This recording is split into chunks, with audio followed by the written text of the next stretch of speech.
¿Qué cultivo de cobertura por excelencia se hace en la Argentina? Centeno. Sí. Hay hectáreas y hectáreas y hectáreas de centeno. Yo te puedo contar la experiencia que yo tengo en los campos que manejo y en los ensayos que yo llevo, los macroensayos que yo llevo. En la medida de que yo uso centeno y repito centeno sobre centeno, centeno sobre centeno, y hago soja, yo tengo un módulo que hago en una misma parcela, una macro parcela, el mismo cultivo de cobertura. Y es el módulo que yo hago centeno sobre centeno, centeno sobre centeno, y lo fertilizo, está entre los 5 mejores márgenes brutos en 3 años de soja, pero no en rendimiento. ¿Por qué? Porque faltan nutrientes. ¿Por qué? Porque voy con la pala y tengo esponjoso 5 centímetros de suelo o 6. Mientras que donde yo repito vicia, soja, vicia, soja, vicia, soja, es el mejor margen bruto y el mejor rendimiento. A pesar de que para poder hacer soja, no dejo expresar esa vicia a su máxima expresión. Yo al primer primordio floral abierto, corto el ciclo de la vicia, porque en realidad siembro la soja en verde arriba de esa vicia. Ajá. ¿Y cómo se maneja, Sandro, cómo se maneja ese corte a partir de esto? Porque pareciera como que es el momento justo, sabiendo que tenés que establecer esa rotación con el siguiente cultivo, que en este caso vas a estar utilizando soja. ¿Cómo se establece el corte? ¿Cómo sabe el productor que es el momento justo para agarrar y decir, no dejamos seguir creciendo esta vicia? Medir la humedad del suelo. Hoy vos me preguntabas antes de el intercambio, ¿cómo andaba? Bueno, había llegado del campo y lo que hice fue, este campo que yo trabajo, tengo una consultora que me ayudan con todos los estudios, y vienen toda la semana con un calador hidráulico, y lo que hacemos es básicamente medir la humedad, mirar dónde tenemos la humedad. Y hoy tomamos la decisión, y vamos a sembrar un lote completo sobre cobertura verde. Tenemos centeno con avena estrigosa.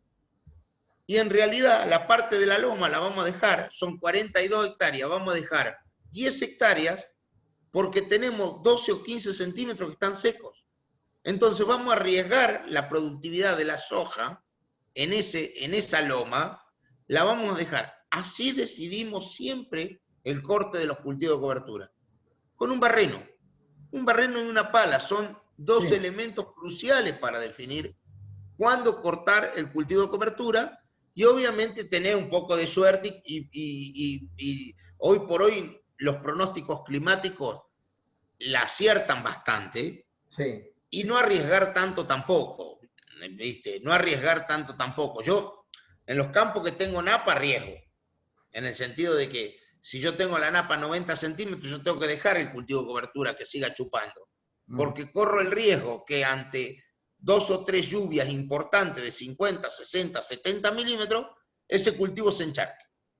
Entonces son las situaciones del campo que yo siembro sobre coberturas verdes.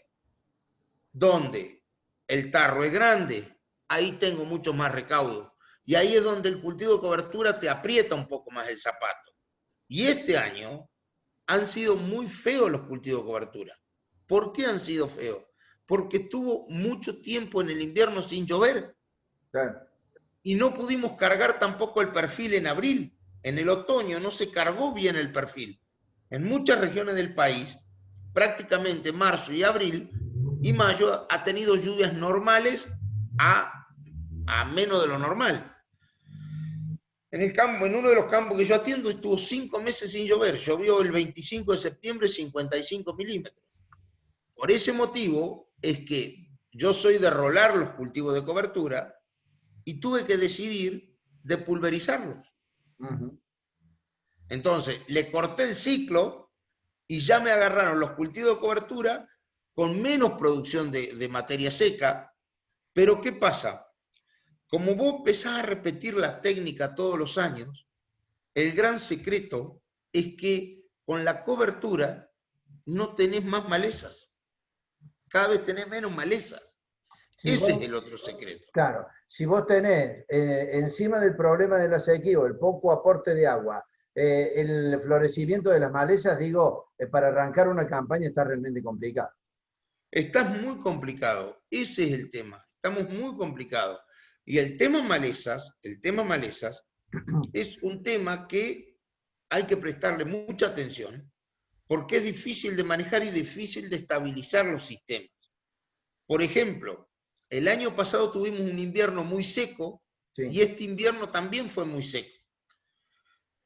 Yo he bajado muchísimo el uso de herbicidas. En los últimos 8 años debemos haber bajado aproximadamente, tengo que cerrar los números de este año, pero el año pasado habíamos bajado el 84% de lo que se usaban hace 8 años atrás. Es muchísimo, es muchísimo. Ahora, este año, por ejemplo, yo hacía 8 años que no usaba un hormonal. El hormonal más usado en el sector agropecuario, yo hacía 8 años que no lo usaba. Este año tuve que hacer pequeñas intervenciones con ese hormonal. ¿Por qué? Porque al venir muy malo el invierno anterior, tenía aparición de ramas negras. No era una exageración, pero tenía aparición de ramas negras. Entonces, ¿qué preferí? En vez de dejarlas para que estuvieran ahora y me causen un problema, preferí intervenir en pleno invierno. Entonces, hoy llegué con los cultivos de cobertura de gramíneas muy limpios,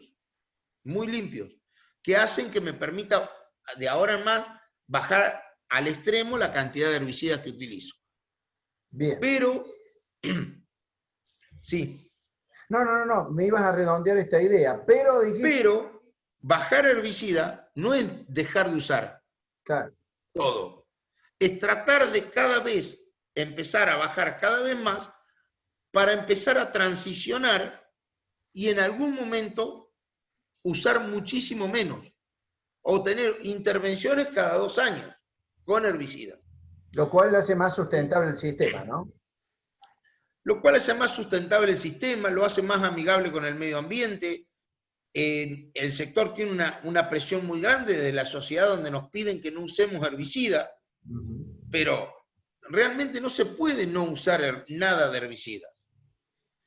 Por ejemplo, han demonizado el glifosato. El glifosato es un herbicida excepcional.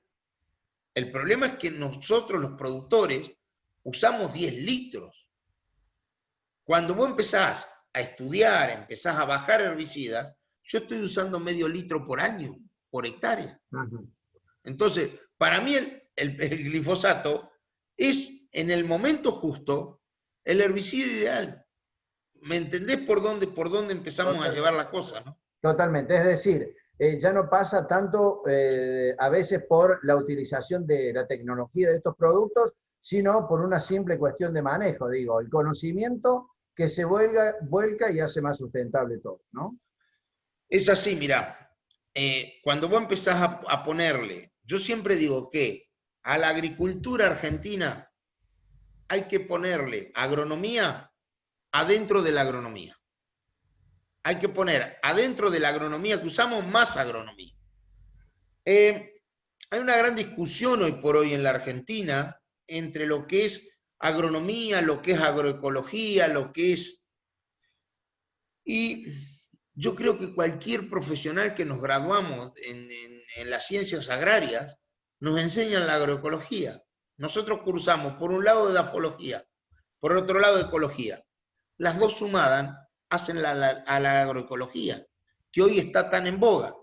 Lo que pasó, que es lo que te decía al principio de la charla, hemos convertido un sistema de producción granaria industrial donde usamos la tierra como sustento para clavar la planta y sacarle el grano, y hoy tenemos que empezar a tener un suelo para cultivar granos saludables. Ese es el gran secreto. ¿Cómo hacemos? Llevado de la mano de los cultivos de servicio. Llevado de la mano de la ganadería. Bien, en esto vos estás trabajando, y ya para ir redondeando esta interesante conversación contigo, Sandro, en esto vos venís realizando distintos ensayos, ahí en la provincia de Buenos Aires tienen estos módulos experimentales. Sumada la ganadería a esta suerte de utilización de cultivos de servicio, esa integración entre agricultura y ganadería, ¿qué les ha permitido a ustedes avanzar en base a esta forma especial de manejo que es más sustentable? Mira, el gran secreto que tiene la ganadería es que con la bosta es una gran cuba de fermentación y te deja una bomba de bacterias que reactivan la microbiología del suelo. Ese es el gran secreto de los rumiantes en los sistemas de producción. Ahora bien, yo vengo de una familia ganadera. Sí. Mi padre es muy ganadero. Y hay que convencerlo al ganadero que la hacienda tiene que pastar y no comerse los pastos a fondo. El gran problema que tienen los ganaderos argentinos es que todos han corrido el rally cordobés. Le dan al pasto fondo. Sí. ¿Vos has escuchado cuando agarran fondo? Total. Así le dan al pasto, fondo. A lo que dé. ¿Y sabes qué te dicen? Ah, no, pero te dejo las raíces. Sí, me dejás las raíces, pero también me dejás el suelo descubierto. Cuando vos me dejás el suelo descubierto, cambia la relación rojo lejano y automáticamente las especies de sucesión que vienen son las malezas. Ese es el problema. Donde de yapa la ganadería bostea y boctea bacterias, entonces la aparición de malezas es mucho mayor, porque tengo muchas bacterias y pocos hongos en el suelo. Entonces, cuando vos empezás a tener más bacterias y menos hongos, la aparición de malezas anuales es mayor. Y ahí empieza la escalada de empezar cada vez a utilizar más herbicidas. Entonces, suelo protegido, suelo sano, alimento saludable. Bien. Vacas que no desprotejan el suelo, que reciclan los nutrientes y que produzcan alimentos saludables. Bien, Sandro, como corolario de todo esto, ¿cuánto ha crecido esta utilización de cultivos de servicio, no solamente en lo que hace a producciones de agricultura, sino también la integrada en ganadería? ¿Cómo ves que esto que han iniciado ustedes hace, me dijiste, 7 años, se ha ido desarrollando y ha sido adquirido por algunos productores con un éxito realmente interesante para llevar adelante? Mira, va avanzando paulatinamente. La provincia de Córdoba yo creo que es la bandera de los cultivos de cobertura. Creo que es la provincia del país que más utiliza cultivos de cobertura. ¿Más que Buenos Aires? Sí, más que Buenos Aires. Pero avanza de a poco. Y el productor lo ha agarrado ahora, estos primeros años, para solucionar el gran problema de las malezas. Ya empieza a haber productores que tienen una mirada hacia la recirculación de nutrientes y hacia el impacto ambiental. Son los menos, pero ya empezó a haber gente que empieza a mirar también el impacto ambiental y también la recirculación de nutrientes que tienen los cultivos de cobertura. Pero que la técnica avanza y hoy en la Argentina debe haber 1 millón de hectáreas son con cultivos de cobertura, que no es poco, no es poco. No, claro. Bueno, para el final queremos dejar una invitación a todos los productores, porque sabemos que hay muchísimas consultas acerca de algunos de los temas que te planteamos, ¿no?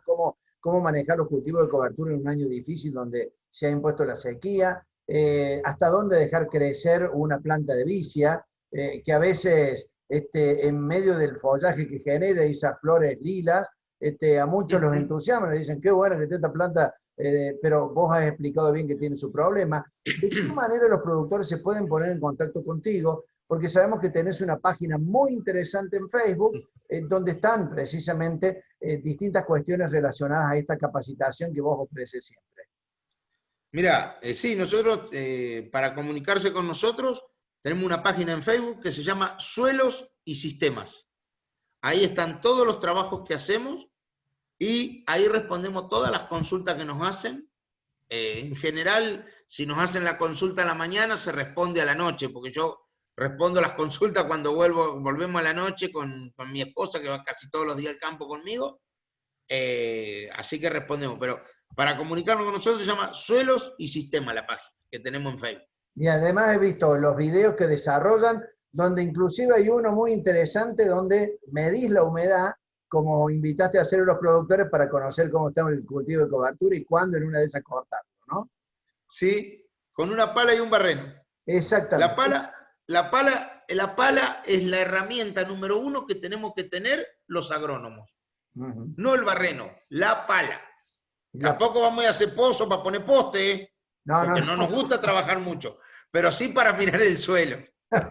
Está muy bueno. Bueno, Sandro, ha sido un placer. Te envío un fuerte abrazo y seguramente que en breve va a estar esta nota editada también en Suelo y Sistemas para que estas recomendaciones que siempre haces en base a tu conocimiento y tu experiencia pueda llegar a ser disfrutada y aprendida, por supuesto, por todos los productores. Te mandamos un abrazo y muchísimas gracias. Bueno, muchísimas gracias, Julio, por la entrevista. Saludos a todos. Un abrazo.